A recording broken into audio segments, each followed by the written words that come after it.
Welcome to the Jill on Money Show. It's Tuesday, October 10th, and we are here trying to help you answer the big and small financial questions that you encounter in your lives. If you have a question, just go to the website, jillonmoney.com, click the Contact Us button, and we will be able to read your email on the air. Or if you want to join us, all you need to do is check the box and Mark does everything else. Don't forget, while you're on the website, we've got lots of content there. The book, the subscription, Jill on Money Live service. And no matter where you are, you can always hit that Contact Us button.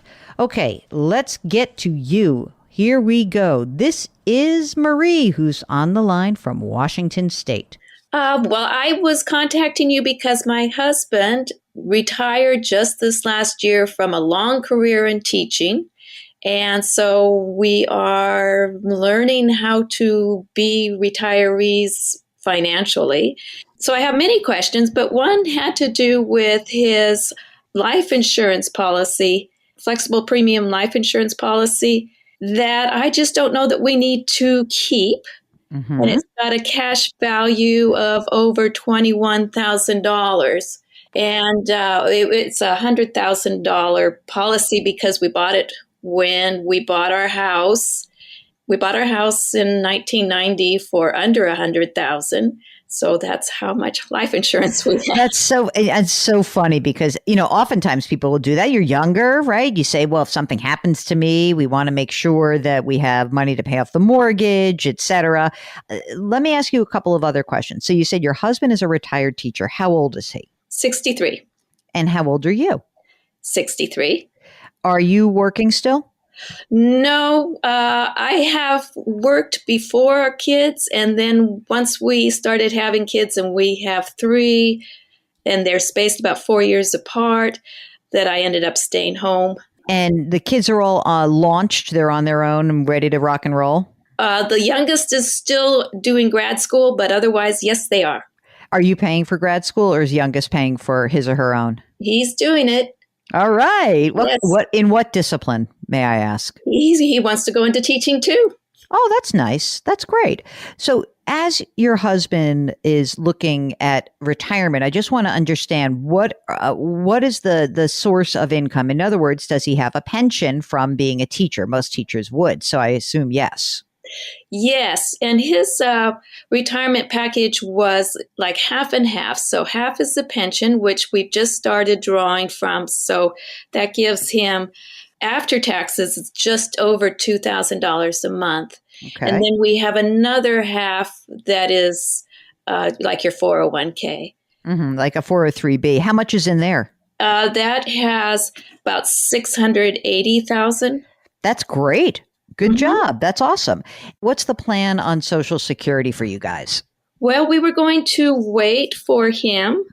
When he's 70, it should be about $3,400 per month. This is so far a very good situation, I'm telling you. And then I qualify for Social Security too, so I didn't know when to take it other than at full retirement. But mine would be $670 per month. Well, I guess you can take your own claim on your own record of $670 a month. And then when he goes to his at 70, you'd convert to half of his because that would be a higher amount. That's what I was thinking. Just didn't know how the rules go. But yeah. Tell me a little bit about what you guys have in the bank and sort of an emergency reserve fund. Okay. So we have about $60,000 in cash. Mm-hmm. And 28,000 in money market brokerage, CD kind of stuff. And then his retirement, and then about 53,000 in my retirement from pre-kids, and then 16,000 in 403b, and 60,000 in conventional IRA. 75,000 in Roth IRA. My God, it just doesn't stop. You're doing great. Keep going. Keep going. And then we have a health savings account that has been helping us pay for our health insurance, and that's $23,000.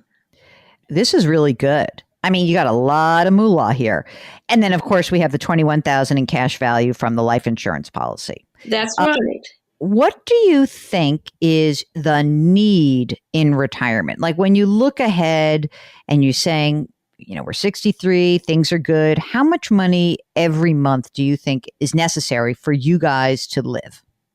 Well, I've been watching our budget carefully. It had been about 4,500 per month, but that was when we were having to pay for our health insurance. But my husband, I told him he didn't need to go out and get a job. But anyway, he managed to get himself a part-time job just recently, and it pays benefits.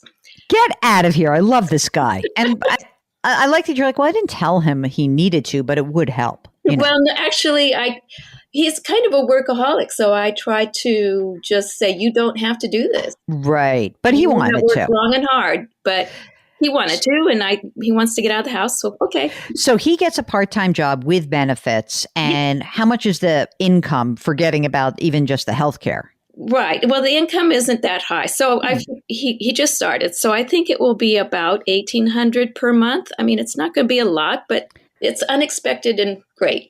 Okay. So the $4,500 that you used to need, yes. What do you think that is without the insurance cost? About $3,500. So you're set. I mean, you really are set. Presuming that he, wants to keep doing this, but you are set anyway. The house, is it paid for right now? Yes. So we got it in 1990. It was $60,000. We've always lived pretty modestly, one salary with 3 kids and all of that. Mm-hmm. And so when we bought the house, it had a 10% interest. And then we refinanced for a 7% interest with 15-year loan, and it paid it off in 2008, which turned out to be very good timing. I guess so. Let me ask you a question. Just for fun, how much is the house that you paid $60,000 for in 1990? What do you think it's worth today? Should be around $400,000. Wow. And are you going to stay in this house? Is that your game plan? It is. It does. Well, it's been more of a lifeboat than anything, and it needs a lot of work now. We need to have the roof done, and we're talking about remodeling. So that could be a big expense, but that would, if done right, really increase the value too. So how much do you think you have to spend on the house just to upgrade it? Oh, I was thinking $100,000 or so. Would you want to do this all at once? Possibly in 2 stages. Okay. So because I'm listening to the story. So you originally called and asked about, or you originally wrote to us asking about the life insurance policy. Yes. And you're absolutely right. You do not need this policy anymore. You don't. Before you go ahead and cash it in, there won't be any surrender charges or anything like that. Double check with the company and find out what your tax liability might be. There may be no tax liability, but because this is such an old policy, it may actually be that, it finally actually gets you, you're above water on it. And so there could be a small tax liability associated with it. I just want to put that out there. Okay. So right now, you guys are in the 12% tax bracket. So you just want to make sure you stay there. And so here's what you're going to do. You're going to find out what the tax liability is on the life insurance, because that is actually ordinary income. It's not a capital gain. So it's going to add to your taxable income. Doesn't mean you shouldn't do it. I just want you to know what that number is, because it could change some of the other pieces of this. Then you add that to your money market account, right? So now instead of having 28,000, you're going to have 40,000, right? Now, the thing is, I'm trying to look at the best way to finance this project, this big house project. Oh, yes, I'd love your advice on that. And here's what I'm thinking. I think that having, you have money in cash right now, okay? And you could actually blow out all of your cash. And, once you get the life insurance money, you would actually have $100,000 in cash, but that would leave you with no cash. What I'm thinking is that instead of converting to a Roth in the next year or two, which, I know that you probably would like to do, but what I'm thinking is that you're going to take money out of some of the traditional assets, the IRA or the traditional 403B. You're going to take that money out, you're going to pay the tax on it, and that's going to be basically your fund for the house. Like that $60,000 IRA, is that in your name or your husband's name? It's in his name. I mean, what I might do is just take some of this money. So if you had 60, I don't know if it's all at once or not, but again, take some of that money out, have that available, stay in that 12% bracket. It's so great to be there and you don't have that much income. Obviously, the pension is taxable, but I feel like you should be doing this work in the house before you claim your own Social Security benefit, before he starts claiming his Social Security benefit, and while you're still in a low tax bracket. Now, let's just say the contractor's like, hey, you're crazy. You got to do it all at once. You know that you're going to spend $100,000 this year. Then you could swallow that pill and say, well, we'll convert enough to have our 100,000. We'll be in the 22% tax bracket for just one more year. We'll have our house done. And that's that. Because I don't think that it does not make sense for you to not do the work if you really want to stay in this house. You're in great financial condition. The idea that he has this part-time job, I mean, honestly, at least until he's you guys are both at Medicare age, that just to do it for a couple of years is a huge benefit for you.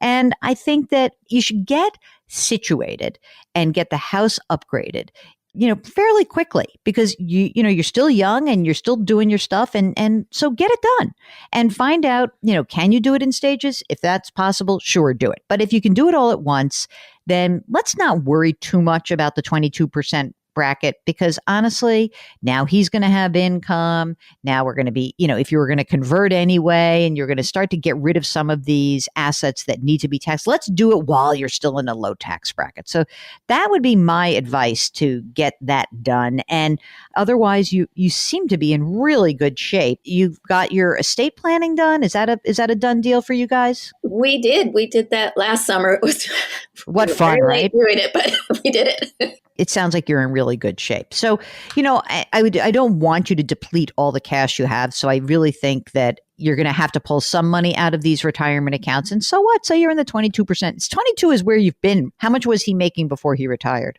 It was only recently he started to make over 60,000. Mm-hmm. So just before he retired, then it was about 80,000. Yeah. So, I mean, look, you guys have done an incredible job. Everyone listening, this is a family that has created all of this wealth based on a mostly $60,000-$70,000 salary. So, Marie, what's the secret? Really, tell everybody, what's the secret? Oh, well, we've just been very careful. And did you feel like you gave up things? Do you feel like that you didn't do things that you wish you had done? Like, describe kind of how you feel right now being in this position. Well, we do feel quite a sense of accomplishment to mm-hmm. have all three kids through college. And my husband's just astounded that he was able to retire. But it's always been a modest lifestyle. I mean, we couldn't take vacations, and we just have always had to live carefully. And I think that that's part of the adjusting now, is that we're just not used to having money accumulate. And so I don't even know how. I'm so used to being careful. So. But it's funny. We've heard this from a lot of people, that once you get to this place, it's almost hard to give yourself the freedom to enjoy it. So you can give yourself the freedom to enjoy it, because also, I mean, listen, it's so awesome that you are able to not just like live the life you want to live, but also that, he's young and he still wants to do some stuff. And I think this is all very good for you, but you can build into your mindset, like, we're entitled to have some fun here. And you really should, because you've done a phenomenal job. If you would like a unbiased view, I'm probably biased also. Aren't we all a little biased? If you would like a view on what's going on in your financial life, Mark and I are here to help you out. All you need to do is go to JillOnMoney.com, click the Contact Us button, and a form will pop up. You write your message, you tell us if you want to come on the air live, and magic happens right at that moment. It's so great. We remind you that we're here every single day trying to do right by you guys. So you should do right by someone else. Do something nice for someone else today. Change your work, change your wealth, change your life. Thanks for listening, and we'll talk to you tomorrow.